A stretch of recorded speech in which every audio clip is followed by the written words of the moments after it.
inicialmente, obrigado por estar aqui, né, tirando o seu tempo para conversar um pouquinho com a gente. A primeira pergunta é aquela clássica, né, como surgiu a ideia do laboratório? De quem foi a ideia, lá dos inícios dos tempos? Maravilha. Bom, eu sou professor aqui da PUC, né, na Escola de Ciências da Saúde e da Vida, e essa escola ela engloba vários cursos, né? E aí eu acho que foi por volta de 2015, talvez, por volta de 2015, 2014, eu acho, um colega da fisioterapia veio conversar comigo e disse assim, Rafael, tem um italiano aí que entra em contato comigo querendo oferecer equipamentos de biomecânica, mas não é bem a minha área, tu não quer atender ele? E eu disse, claro, quero atender, porque o meu doutorado tinha sido, né, em biomecânica e tal. Eu sempre gostei de ficar antenado com as novas tecnologias e tudo. Não tinha dinheiro para comprar nada, mas queria conhecer os equipamentos, né? E aí, esse italiano era o Christian, né? E foi ali que eu tive talvez um primeiro contato com o Christian, acho que foi em 2014, né? E o Christian, então, me apresentou os equipamentos da BTS e tudo, me mostrou e me chamou muito a atenção, que eu nunca tinha visto, pelo menos, não era do meu conhecimento nas outras empresas, o fato da BTS ter soluções integradas, né? Ou seja, tu quer comprar um laboratório de marcha, tu tem o Gait Lab pronto. Tu quer comprar um laboratório de biomecânica do esporte, tu tem o Sport Lab pronto, né? E eu nunca tinha visto isso nas outras marcas.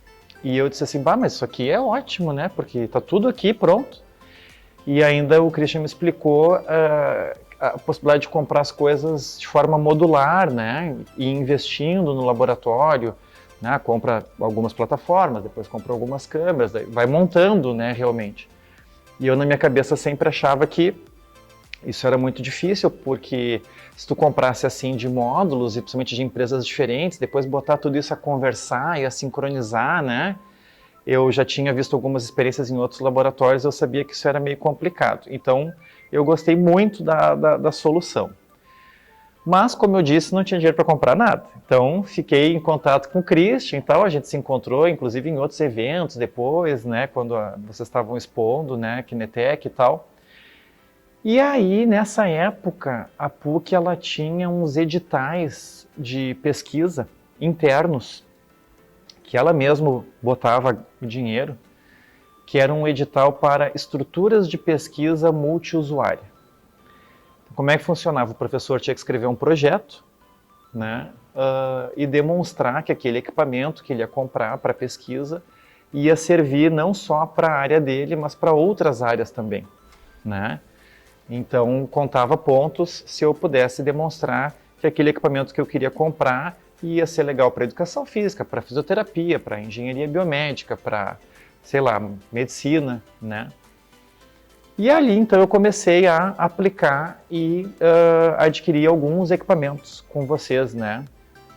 A linha de investimento era relativamente pequena, às vezes era até 50 mil, às vezes era equipamentos até 30 mil, às vezes era um pouquinho mais, até 100 mil, mas não passava muito disso. Então eu ia comprando aos poucos, fiz um primeiro projeto, acho que adquiri o eletromiógrafo, talvez tenha sido o primeiro equipamento. Depois fiz um outro projeto, a gente adquiriu o software da odontologia para analisar a eletromiografia odontológica. E daí depois fiz um outro, e sempre assim, né? Educação física com odonto, educação física com fisioterapia, educação física com não sei o quê. E aí teve um que eu fiz, então isso já foi lá pelo terceiro ano, eu acho, que era para comprar 2 plataformas de força. Né? Eu não tinha dinheiro para comprar mais do que isso, a linha dava para comprar 2. Daí eu fui contemplado e iniciamos o processo de compra com vocês dessas 2 plataformas de força. E eu me lembro que, aí para falar dos perrengues, né? Já que vocês pediram para falar, eu vou falar. Deu um perrengue que, na época, as plataformas não tinham ainda registro na Anvisa. E daí a Anvisa queria saber por que eu estava importando aquelas 2 plataformas, né? E aí eu tive que explicar e tal, fazer um projeto de pesquisa para demonstrar que era pesquisa científica. E daí a Anvisa questionava, mas isso é pesquisa científica ou pesquisa clínica? E eu dizia, tá, mas qual que é a diferença? Tudo é pesquisa, né? E aí, mais ou menos nessa época, eu recebo um e-mail da Pró-Reitoria de Pesquisa, e o título do e-mail era assim, ó, suas importações.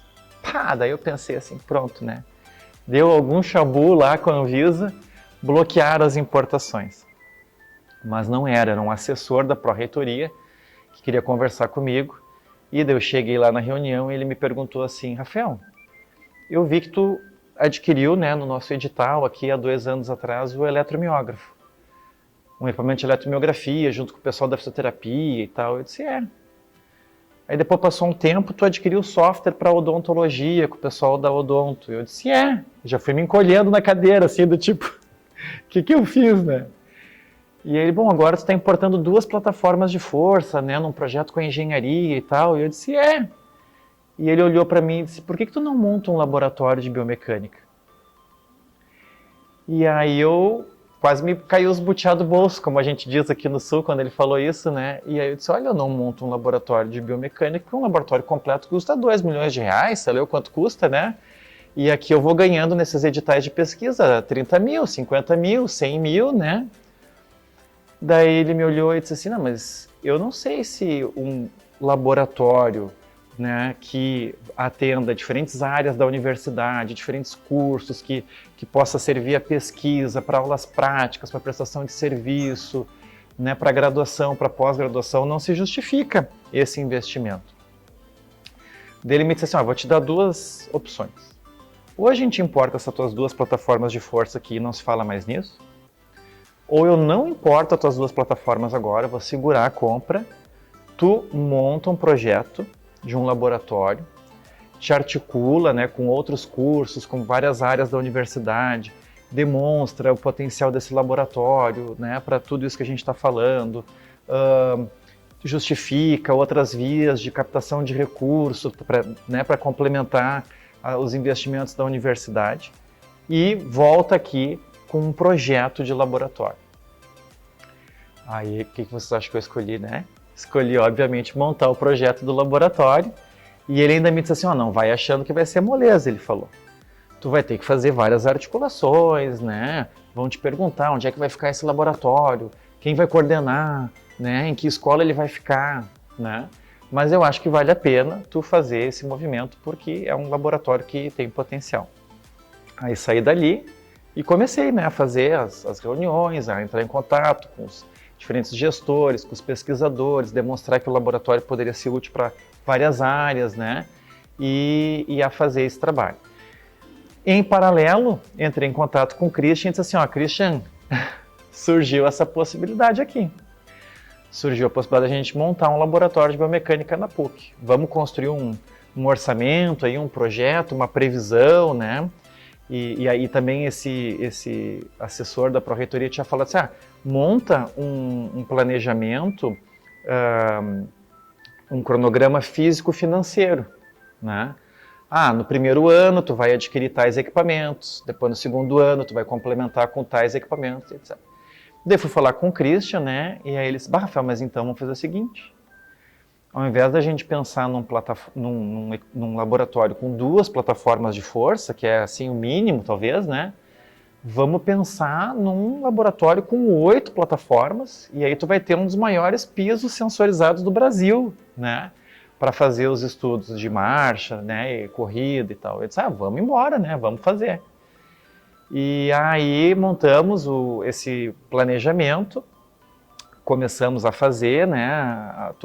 Montei o projeto, apresentei na Pró-Reitoria, foi aprovado. Teve esse apoio, né, de várias escolas da universidade, de vários pesquisadores que assinaram embaixo, dizendo que tinham interesse, que achavam que aquilo ia ser útil. E começou o investimento. No primeiro ano, a PUC foi lá e comprou as 8 plataformas de força, comprou mais um sensor, comprou o sensor inercial que a gente não tinha, né? E aí ficou faltando as câmeras, né? As câmeras e uma workstation mais porrada e tal, porque a gente fazia tudo num PCzinho normal.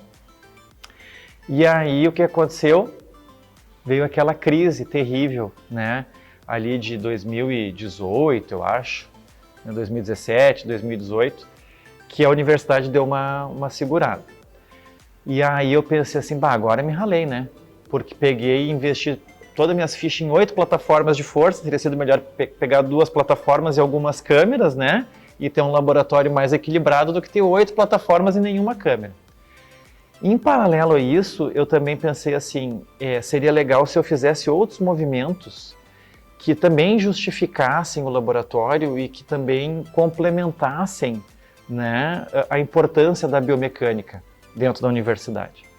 Então a gente montou um curso de especialização em biomecânica, que rodou a primeira edição de 2016 para 2017, agora está indo para a 4ª edição já, que é um curso que o público-alvo predominante é profissionais de educação física e fisioterapeutas, mas às vezes aparecem uns engenheiros também, já apareceu até biólogo no curso. E também nessa mesma época, em 2017, surgiu a possibilidade de captar o Congresso Brasileiro de Biomecânica, né? Então eu apresentei o projeto para realizar o Congresso Brasileiro de Biomecânica aqui na PUC, no Centro de Eventos da PUC, na sociedade, da qual eu faço parte também, na Sociedade Brasileira de Biomecânica. E a gente foi contemplado, né, em 2017 para sediar aqui o Congresso, que foi talvez também um dos principais desafios assim da minha carreira, né, porque eu nunca tinha organizado um evento desse porte e é sempre um risco, né, do evento dar certo, das contas se pagarem, né, e tudo mais. Mas deu tudo certo, teve um bom número de inscritos. A Kinetec, a BTS foi um dos principais apoiadores, né, foi um patrocinador Gold, assim. E o congresso super também ajudou, né, a demonstrar assim, o potencial da biomecânica, porque durante aquela semana, lá no centro de eventos, se respirou biomecânica, né, na universidade. E aí, o que acontece? Daí, como eu falei, né, quando veio a crise, a universidade deu uma segurada nos investimentos e a gente ficou com as 8 plataformas de força, um eletromiógrafo e o sensor inercial, e o software da odontologia. Aí, mais ou menos, um pouquinho depois disso, acho que 2018, 2019, surgiu um edital da FINEP, que era um edital que, na verdade, não era do tipo CPF, que a gente chama, né? Não era o pesquisador que submetia, era a universidade que submetia um projeto institucional, né? Onde alguns subprojetos a universidade escolhia para compor esse grande projetão, e aí ela chamava os pesquisadores a compor, né? E o nosso, de complementar o laboratório, foi um dos escolhidos pela universidade. Então, junto com outro colega da fisioterapia, o professor Regis, a gente montou esse subprojeto para terminar de investir no laboratório e comprar as câmeras, né? E fomos contemplados, então, por esse projeto FINEP, que nos ajudou a completar o laboratório.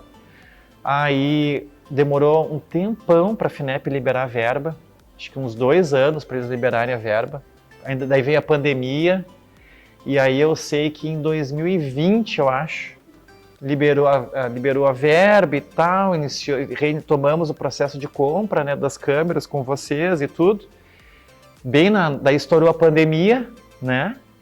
E aí as câmeras chegaram mesmo, acho que em 2021. E daí, no segundo semestre de 2021, instalamos, né? Terminamos o setup.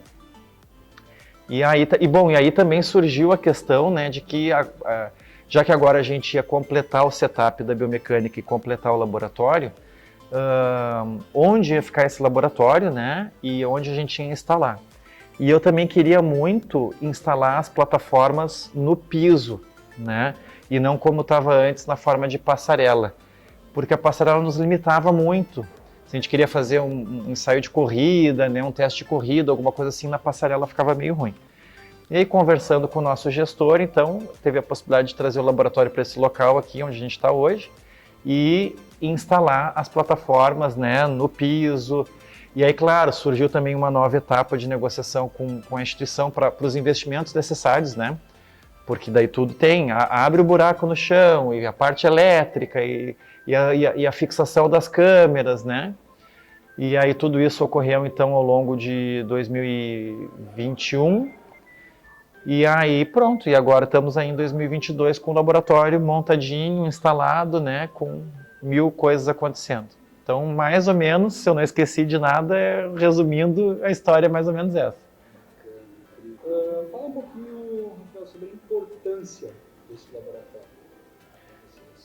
Bom, da avaliação biomecânica, no caso, né? sim. Eu vejo esse laboratório como sendo muito importante porque, primeiro, que ele é multiusuário, né? E interdisciplinar. Então, ele é aberto para todas as áreas da universidade, para todos os cursos, né? Podem utilizar ele, podem fazer reserva, e ele pode atender também a várias disciplinas, né? Biomecânica, educação física, fisioterapia, medicina, enfim. Ele também é um laboratório que atende diferentes níveis de ensino. Então a gente vê que ele pode servir para aulas práticas da graduação, para TCCs da graduação, para iniciação científica, mas também na especialização, né? Os alunos da especialização em biomecânica têm aula prática nele, podem fazer os seus TCCs nele, mestrado e doutorado, né? Como eu falei, eu estou vinculado aos PPGs, né, de gerontologia biomédica e de odontologia, então a gente realiza as pesquisas, né, de dissertação de mestrado, tese de doutorado nele, aulas práticas também para pós-graduação. Eu tenho uma disciplina, no começo eu criei ela para ser uma disciplina de biomecânica do envelhecimento, nesse PPG da gerontologia.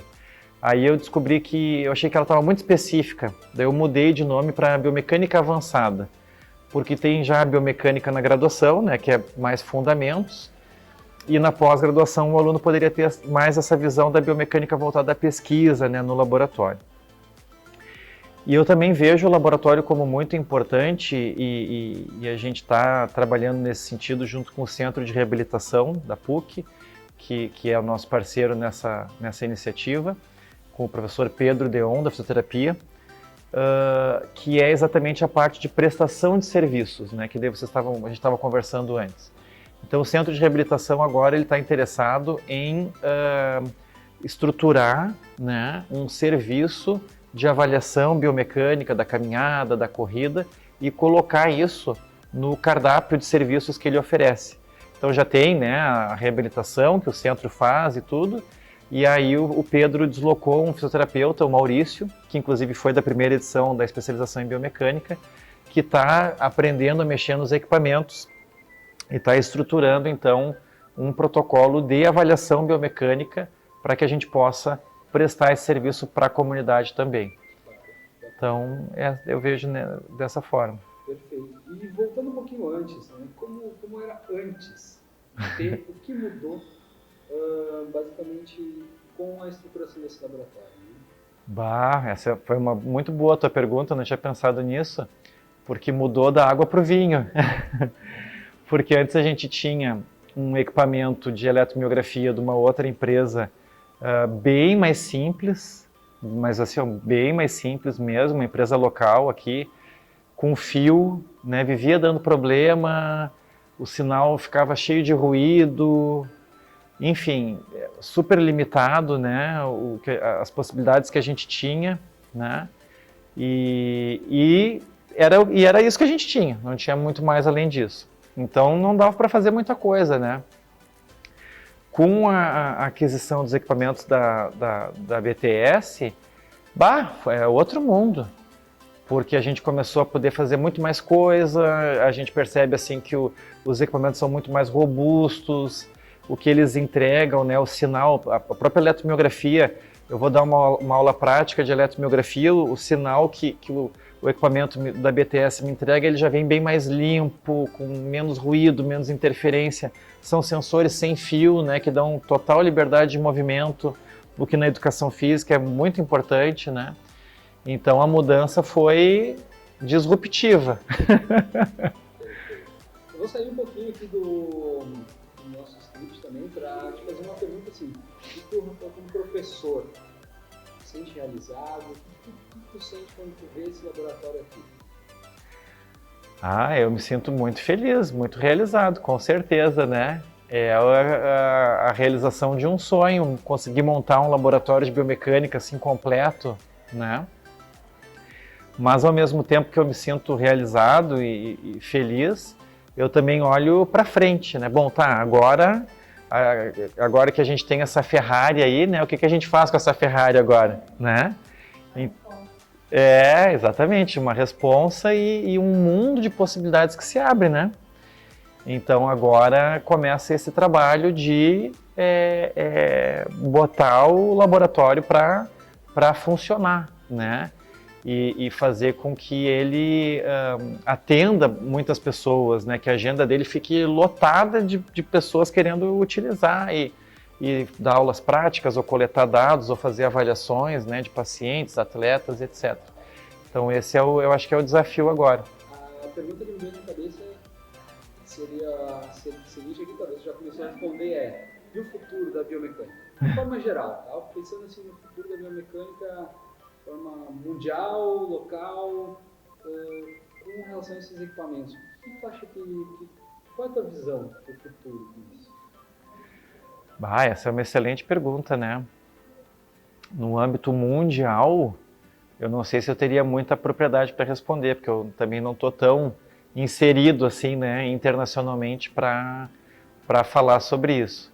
Embora até, curiosamente ou coincidentemente em relação à tua pergunta,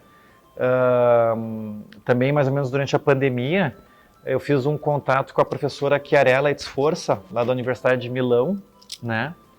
Meio sem saber, assim, porque o que acontece? A universidade, a PUC, ela foi contemplada por aquele edital CAPES-Print, que é um edital de internacionalização, né, da pesquisa e da pós-graduação pela CAPES. E aí, quando surgiu esse edital, eu fui lá olhar, né, as universidades que eram conveniadas, e eu vi que uma das universidades era a Universidade de Milão. Daí comecei a pesquisar e tal, e como eu tinha essas coisas com o pessoal da Odonto também, né, cheguei na professora Chiarella Sforza, que eu vi que ela tinha vários trabalhos nessa linha da Odonto e tudo mais. E daí foi muito engraçado, porque daí eu fiz um contato com ela, e ela super solícita e a fim de fazer parceria e tudo mais, né. Ela deu uma aula pra gente pelo Zoom e tudo. A gente queria fazer mobilidade acadêmica, mas daí veio a pandemia, daí a gente deixou, né, parada essa parte de mobilidade. Estamos tentando retomar agora, né, que a pandemia está dando essa trégua, essa questão toda aí de missões de trabalho e tal. Ela está super afim de fazer também. Mas daí eu comecei a ler os trabalhos dela, né, os trabalhos do Ferrario, e eu vi que praticamente todos os estudos que usavam o software da odontologia e o eletromiógrafo da BTS citavam esses trabalhos do Ferrario e da Sforza, né, na área da biomecânica odontológica. E daí um dia eu perguntei para o Christian, Christian, só um pouquinho, não é possível, é muita coincidência, ou a BTS é de Milão, o Ferrario e a Sforza são de Milão, e todos os trabalhos citam eles para falar desses índices, né, que o software da odontologia calcula lá e tal, que a gente está pesquisando aqui, que a gente quer usar. E eles, não, Rafael, foi uma parceria entre o Ferrario da Universidade de Milão e a BTS, que juntos, né, os engenheiros biomédicos da BTS desenvolveram lá os algoritmos e tal, e acabou saindo, então, esse software, né, da odontologia. Então agora está explicado. Por quê?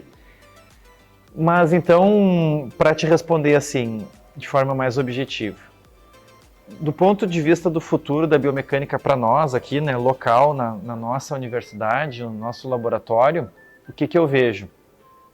A realização de projetos, né, de pesquisa, de prestação de serviço, e principalmente na área da pesquisa, em parceria com outros colaboradores, né? Então hoje eu tenho projetos em parceria principalmente com o Leonardo Tartaruga, da URGS, e o Marcos Vieira, da Federal de Goiás, né, trabalhando junto com eles. E o nosso principal desafio, né, o que eu tenho trabalhado com eles é assim, ok, eu tenho esse laboratório, né, eu tenho essa Ferrari aqui e eu consigo coletar dados fantásticos.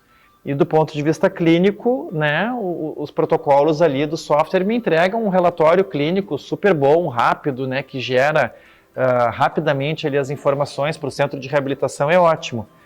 Mas para pesquisa em biomecânica a gente sempre quer algo mais, né? Quer pegar o dado bruto, quer tratar aquele dado, quer processar, quer analisar e quer tirar outras coisas dali. E aí esse é o meu olhar agora junto com esses colegas, né? Coletar os dados aqui e junto com eles processar, analisar, porque, por exemplo, o Marcos Fraga Vieira, lá da Federal de Goiás, ele é professor de educação física e engenheiro eletricista, né? Então ele domina muito essa parte de processamento, de programação em MATLAB e tal, Então a gente está fazendo algumas coisas junto. Eu coleto aqui, ele analisa lá e a gente publica em conjunto depois. Isso localmente, né? Do ponto de vista internacional, a minha meta agora é estreitar esses laços com a Universidade de Milão, né, por meio dessa parceria com a Chiarella, e desenvolver mais projetos com ela, principalmente nessa área da eletromiografia odontológica, mas também na parte de biomecânica do envelhecimento e tal. Então eu vejo que, do ponto de vista, né, do olhar para a biomecânica a partir de agora, eu vejo dessa forma. E uma outra coisa que surge também, né, a partir até de uma nova visão da universidade, é a possibilidade de realizar pesquisas pensando também em inovação e empreendedorismo, né? Então, realizar pesquisas que talvez não fiquem só do ponto de vista científico, né, do ponto de vista clínico, mas que daqui a pouco possam surgir novos negócios, novas oportunidades a partir disso, né? Então, por exemplo, a gente já teve, e pensando muito às vezes na trilha do próprio aluno, né? A gente já teve alunos que passaram por aqui, que fizeram, por exemplo, a especialização de biomecânica para complementar ou porque estavam em fase de elaboração de um modelo de negócios, em que eles depois foram montar lá uma clínica, né, ou um instituto de avaliação biomecânica, né? E o legal é que eles são depois também possíveis clientes de vocês, né? Porque eles podem passar por aqui, ter experiência no nosso laboratório, aí vão montar lá o seu próprio negócio. Tá, talvez eles não vão montar um laboratório completo, que nem esse, que é mais assim de universidade, né, de laboratório de pesquisa, mas daqui a pouco vão comprar, né, um BioBit ou o eletromiógrafo odontológico, né, para implementar lá nos seus locais, né, de atuação. Deixa eu fazer uma pergunta mais filosófica. A gente tem como missão da Kinetec, tá? Instalar 1.500 visão da Kinetec, né? 1.500 centros de análise biomecânica no Brasil, tornando ele o maior centro de análise biomecânica, né, do mundo. Assim, né? Que o Brasil seja referência em biomecânica no mundo, isso até 2023. Nossa, que fantástico! Mas por que a gente acredita que a análise biomecânica realmente possa impactar e melhorar a qualidade de vida das pessoas, né? Tu sair da análise empírica, né, para dados quantitativos e tal. E aí eu queria perguntar para ti, tu tá mais no campo de batalha, né? Mas tá vendo os fisioterapeutas se formando, tá vendo falando em envelhecimento, né? Falou que você seja responsável por esse laboratório. Tu consegue fazer essa ligação assim, de melhora da biomecânica como melhora da qualidade de vida das pessoas? Bah, excelente pergunta, sem dúvida, né? Tanto na atuação do fisioterapeuta quanto do profissional de educação física. Porque eu sempre acreditei que a tecnologia era muito importante, né? Tanto na pesquisa quanto na intervenção profissional.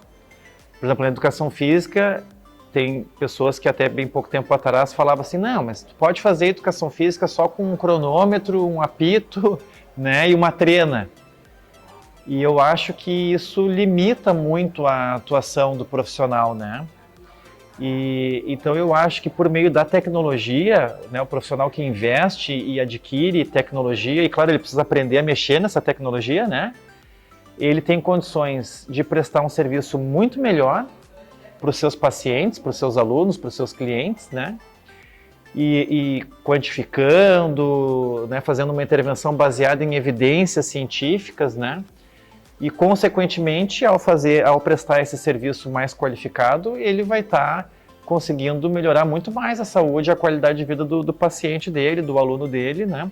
Do que se ele estivesse realizando um trabalho mais convencional, sem esse apoio. Então, eu vejo um impacto muito grande, muito positivo da biomecânica, né, na intervenção profissional do fisioterapeuta, do profissional de educação física, do odontólogo, né? Para gerar mais saúde e qualidade de vida. Por exemplo, agora que eu estou na Odonto também, esse ano eu recebi uma mestranda para orientar, que é o ortodontista, e justamente a dissertação de mestrado dela, que a gente está pensando, usa a tecnologia da BTS, né, de eletromiografia odontológica, nos tratamentos que ela faz, com as plaquinhas para bruxismo, distúrbios da TM e tal. Então, eu acredito que isso seja um avanço muito grande para o dentista, né? Eu, quando eu fui botar meu aparelho, não tinha nada disso, né? O dentista fazia um estudo biomecânico lá e tal, das forças, dos vetores, raio-x, mas, pô, tu poder fazer, né, o tratamento ortodôntico orientado pela eletromiografia, pelos índices, é muito mais efetivo, né? Então, eu acho que o impacto é muito positivo na efetividade do tratamento, na melhoria da saúde, da qualidade de vida do paciente. Assim como, por exemplo, o próprio BioBit, né? Que vai no educador físico e fisioterapeuta Perfeito. fazer esse trabalho de avaliação de equilíbrio. Sem dúvida. De equilíbrio. Tem protocolos ali do BioBit que eu acho fantástico, de avaliação da cintura escapular, né? Então, daqui a pouco tu está fazendo um trabalho funcional com o teu aluno e está demonstrando para ele, por meio da avaliação lá, né, cervical, de ombro, todas as melhorias que ele está tendo, né, com aqueles exercícios, com aquele treinamento. Então, é fantástico. Bom, então, e o porquê investir em tecnologia, né? Porque investindo em tecnologia, esse profissional da saúde vai poder fazer um serviço mais qualificado, vai se diferenciar no mercado, então vai ter uma vantagem competitiva, né, em relação aos seus concorrentes, vai poder oferecer um serviço mais qualificado, vai poder cobrar mais por esse serviço, vai ter uma efetividade maior, né? Vai estar trazendo mais resultado para os seus pacientes e vai poder cobrar mais por isso, vai ter mais clientes, né? E claro, aí vem a segunda parte da dica, né? Não adianta investir em tecnologia e não investir em conhecimento, para saber o que tirar dessa tecnologia. Então, a dica também se complementa com invista em conhecimento, né? Volte para a universidade para fazer cursos, pós-graduação, etc., para saber o que tirar dessa tecnologia e como usar isso, né? Para poder oferecer esse serviço mais qualificado e otimizar os seus resultados. Bom, então meu nome é Rafael Batista, eu sou professor de Educação Física, especialista em Fisiologia do Exercício, mestre e doutor em Ciências do Movimento Humano e professor aqui da PUC do Rio Grande do Sul, na Escola de Ciências da Saúde e da Vida e também nos programas de pós-graduação em Odontologia, da Escola de Ciências da Saúde e da Vida e em Gerontologia Biomédica da Escola de Medicina aqui da PUC.